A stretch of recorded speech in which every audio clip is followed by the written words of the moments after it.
Hey everybody, my name is Rachel and I am the Customer Success Manager at the Engine 2 PLANTSTRONG Meal Planner, and I'm going to walk you through the process of signing up for the meal planner as well as using it, all the tips and tricks on the inside, tell you how to get connected with us, the food coaches, and answer any questions that you might have as things arise. But hopefully this video will be really comprehensive and give you all the insider knowledge that you need to make the most of your membership.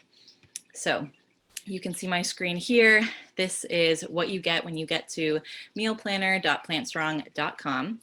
And you can browse this page, of course, see everything about the meal planner. This is also a helpful video kind of giving about background on what you're going to get on the inside, but if you're already inside, you know what you're getting. So let's go ahead and click Get Started here. And this is where you take the personalized quiz that allows us to personalize all of your meal recommendations for you. So you can kind of pick what your goals are. Say, eat more nutrient-dense foods. You can pick as many of these as you want.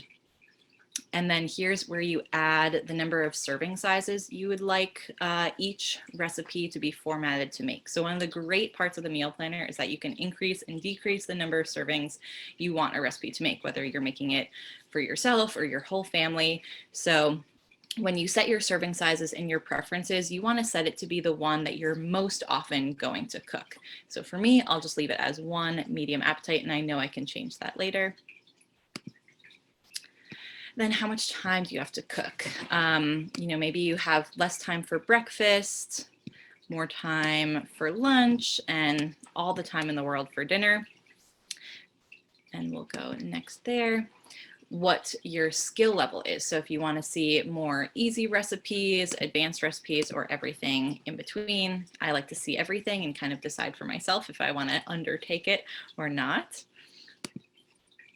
And then here's where you decide if you want to follow our more general Engine 2 diet plan or the 7-day rescue plan, which is a little bit more strict and excludes some more ingredients than the Engine 2 diet plan. You can always swap back and forth between these later on. The 7-day rescue doesn't have to last 7 days. You can follow it the whole time you're a member, so you can switch back and forth really easily. And as you see here, all of the plans are 100% whole food, plant-based, oil-free already. And here's where you can add any allergies or dislikes, anything that you just want to avoid in the meal planner. So let's say I'm gluten-free and I don't like corn. You can also type in anything else you want to avoid. For example, let's see, squash. Let's say I don't like squash. I'm going to just avoid all squash as well. And again, you can add or remove these at any point in time when you're a member. And here's where you say what kitchen equipment you have. So this is obviously helpful because it tells us what things you can actually cook. So I'm going to, it already auto-selected stove, oven, microwave. I'll just select, I have a regular blender. I do have a food processor, crock pot, and a grater. There we go. And I'm in the US. I'm going to leave it in imperial measurements. Even if you are in the US, you could still select metric though if you'd like. And so I would go ahead, and this is where you would then sign up. I'm already a member, so I'm just going to backtrack here and log in at this point.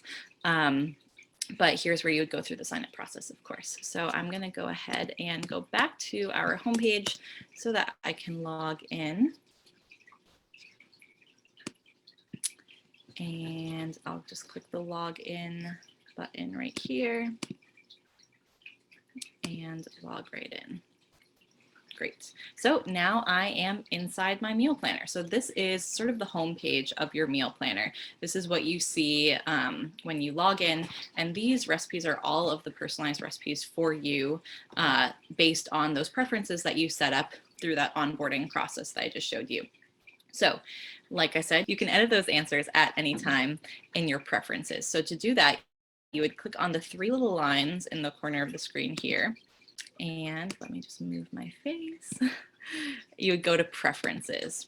Here you can see everything that you just selected there. You can see the serving sizes, you can see the cook time, anything you want, and you can change that. In this little 3 little line section is where you also find your account information and some other helpful things that we'll go over shortly. But let's get into the Discover page first. So when you log in, you land on your Discover page. These are your personalized meal recommendations. And from here, you can decide how many recipes you want to make, whether it be, following the recipes to a T every single day, making 3 different recipes for your meals every day, or maybe you want to factor in leftovers, batch cooking, all of that you can do in the meal planner. So I like to browse. These are the suggested meals for today, and you'll get 3 recipe suggestions per meal slot per day. So I'm going to get 3 breakfast suggestions, 3 lunches, and 3 dinners. I can swipe through them here, clicking through which ones look good to me. These all look good to me. I don't know about you guys, but that looks delicious. And I've had this one. This one's very delicious. So I can browse from there, or I could look at my other days as well. There's no real necessity to eat what is recommended to you on a day on that specific day. So it's totally up to you. These are just suggestions. And again, they're all Engine 2 compliant. They're all compliant with those preferences that you set up. So I am going to just pick a couple of items, and we have a little snack section down here as well with just some snack items. So I'm going to go ahead and build out a menu. So this is basically the first step when you get to your meal planner. And the great thing about menus is that they can act as either a plan for your week, create a menu for the week of January 1st, or you can create a menu that kind of acts as a folder of recipes that you want to try later, or your favorites, favorite breakfasts, best salads, that sort of thing. So I'm going to start off and just plan for my week ahead. So this looks delicious. I'm going to click the Add button. Or you can also open up the recipe, take a look at it a little bit more in depth if you'd like to read the ingredients, the instructions. You can also look at the nutrition information for the varying serving sizes. You can also put notes here, or you can also add the recipe. So you're able to add the recipe to a menu from inside the recipe as well as just from your Discover page. So I'll go ahead and add it. And we've got lots of different menus here already. So I could add it to an existing menu, but I'm going to create a new menu. And I'm going to call it week of January 1st. Like I said, make it simple. Create that menu, and automatically it adds it to that menu with that little checkbox. Done. And let's just pick a few more. I'm going to add it to that week of January 1st. Done. And here we go. So what I like to do, the way that I normally cook, is I pick 2 breakfasts, 2 lunches, 2 dinners, and I double the serving sizes so that everything makes enough for at least 1 set of leftovers. And I'll show you how to do that. And then that covers me for more than half of the week. And then I have a little bit of flexibility in there too, to maybe order takeout or cook something on the fly, that sort of thing. But I like to have some structure to my week, and that's why I do that. So I'll add another breakfast, another lunch, and another dinner. Great. So you may have also noticed that you could click Add to Grocery. This option is helpful if you are just making a quick trip to the grocery store. You're not really planning out your entire week. I like to plan out the week first, add them all to a menu, and then from my menu, I sync everything up with my grocery list. So that's just a note. And you can also see for any recipe that I've added to a menu, the little green add button turns white. So you know it's been added to a menu. I could add it to multiple menus if I want, but I'm just gonna keep it on my one. So when I'm all done picking out my recipes for the week, I can go over to my menus here. And I'm going to click this little drop down arrow to select my week. So here we are. I can look at them all at a glance. I have my 2 breakfasts, my 2 lunches, and my 2 dinners. I can also take a look at them by just breakfast or grouped by lunch and dinner. From here, I can email all of these recipes to myself, so I get a PDF of all the recipes, which I can print out or just hang on to. You can also do that individually. If you open up a recipe and scroll down to the bottom, you can print out a recipe there too. And there's also the option here, like I mentioned, to sync it up with your grocery list. So all of your groceries that you need to make these recipes will go over to your grocery list. First, however, you can see I already have some recipes in my grocery list, and I don't want to confuse myself, so I'm going to start from scratch by clearing out my grocery list first before I add these recipes. So I'll go over to grocery, and from here I can see I have 52 items on my grocery list. That's a lot. I was shopping for a lot. And I can see I have 8 recipes that make up those 52 items. So I'm going to go ahead and empty the cart. And that's going to clear everything from my grocery list. As a note, the way that I mentioned before about adding a recipe directly to your grocery list, if you do that, it will remove that recipe. And since you hadn't saved it to a menu, you're going to essentially lose that recipe unless you remember the name of it and you can search for it later, which I'll show you. But if it's in a menu and you clear your grocery list, it will still live in that menu until you delete it from the menu. So I know I just checked over in my recipes tab. The only thing in my grocery list right now is a batch of recipes inside a menu. So I know when I clear my grocery list, I'm going to be safe. I have those recipes for later. So I can also do that by just clicking on the X button in the menu and removing it. So now my grocery list is all cleared out. I know the recipes that I had in there are saved for later in that batch week menu. And now I can start from scratch cooking, shopping for my new recipes. So week of January 1st, all that looks good to me. The only change I want to make is, like I said, scaling up the ingredients so that I have enough for leftovers. So I'll open up the recipes.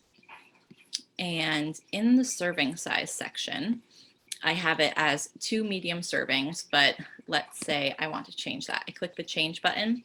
I can click the leftovers button, which automatically doubles it to 4 servings, or I can increase and decrease it singularly by clicking change and then selecting if I want to make a couple more small servings. If I'm cooking for some kids, I can add a couple of those. Or if I'm only want to make 1 medium, I can remove that. So let's just go ahead and change it the way that I had it, because I automatically have it in my preferences to make 2 servings of everything, because that's how I normally cook. So that's how I would recommend that. Make that change in your preferences so that you don't have to make the change to every single recipe, and you can make those changes when they're sort of one-off instances of making more or less of something.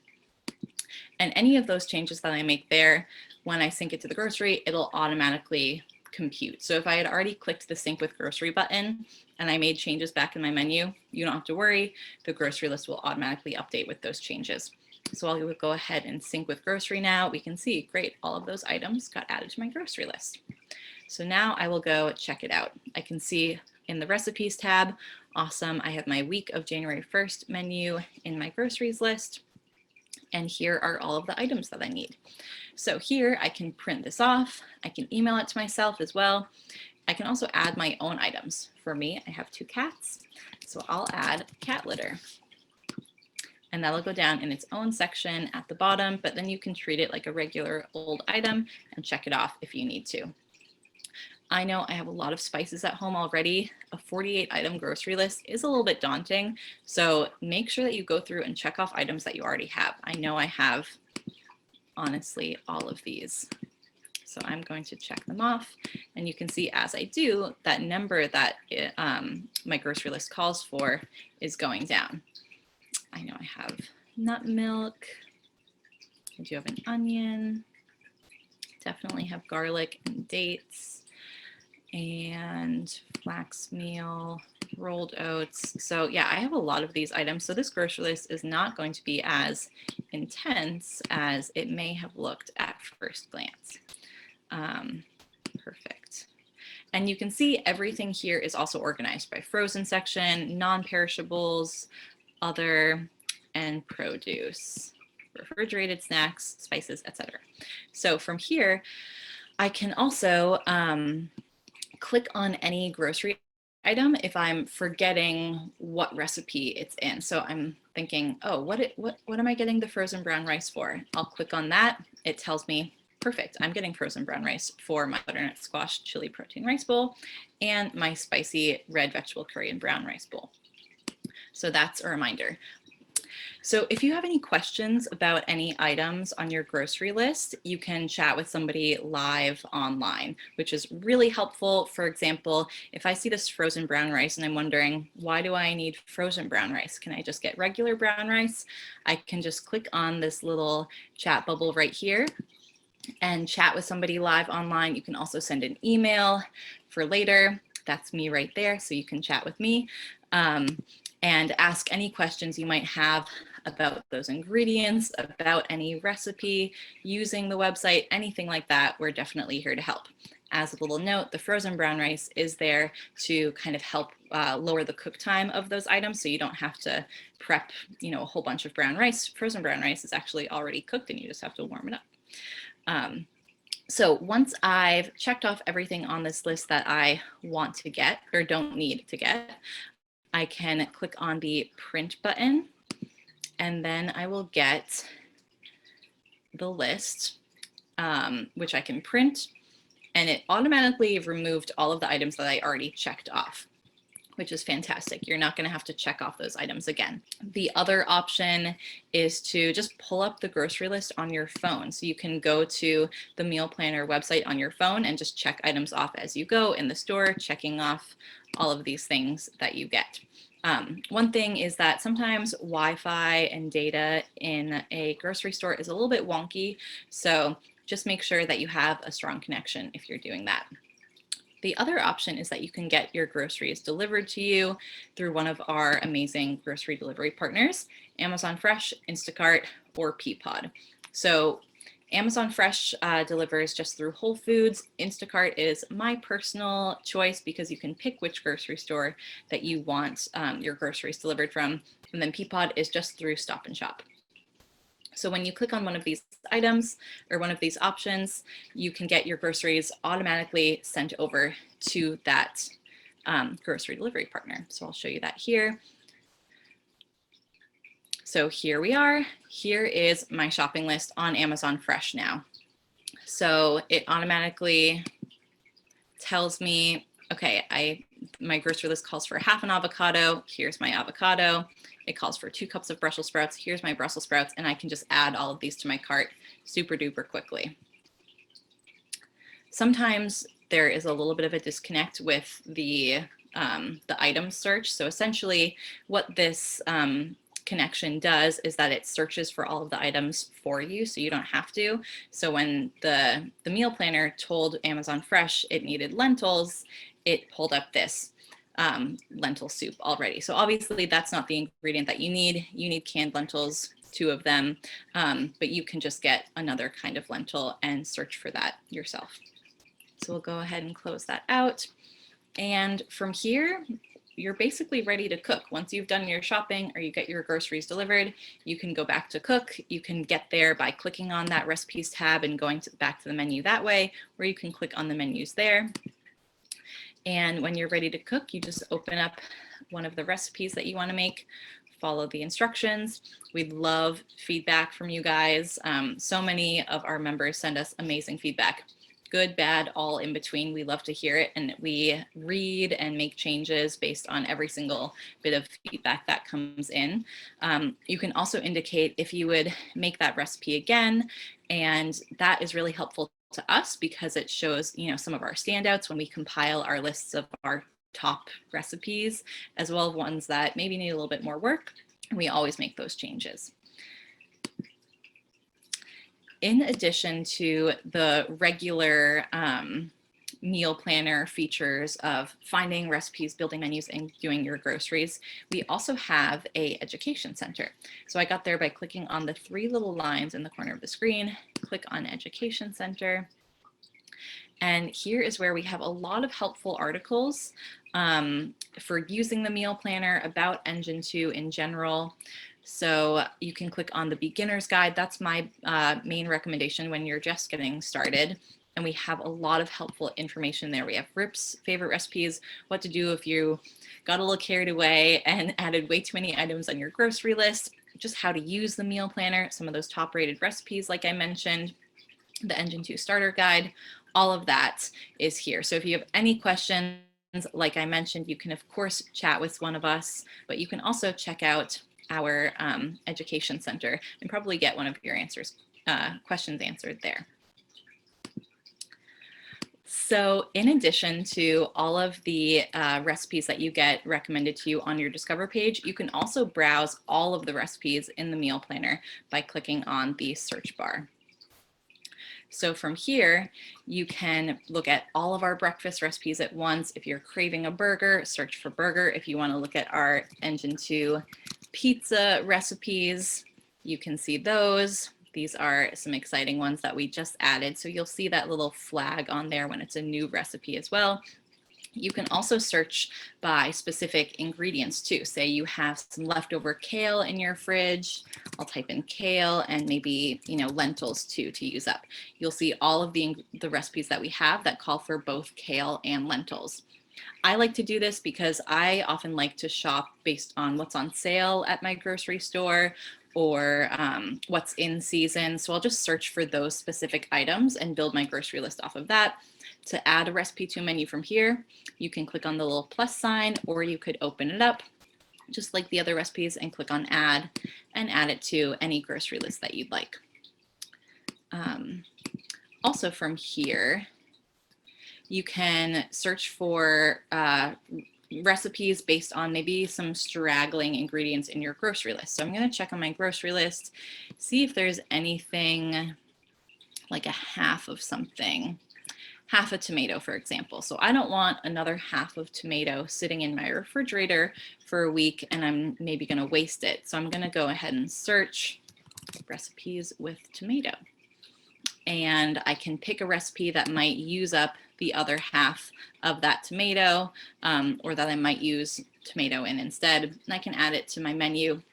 That's why I like to start off with just kind of building out a couple recipes and then seeing what I might fill in the blanks with here and there. So there's one more feature that I want to show you guys, which is the ability to add in your own recipes into the meal planner. So again, you click on the three little lines in the corner of the screen and you would click on My Recipes.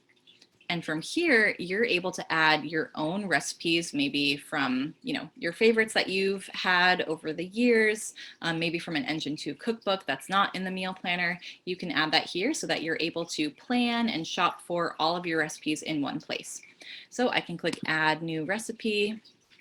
I'll call it Rachel's Recipe, my original, and it is a breakfast recipe.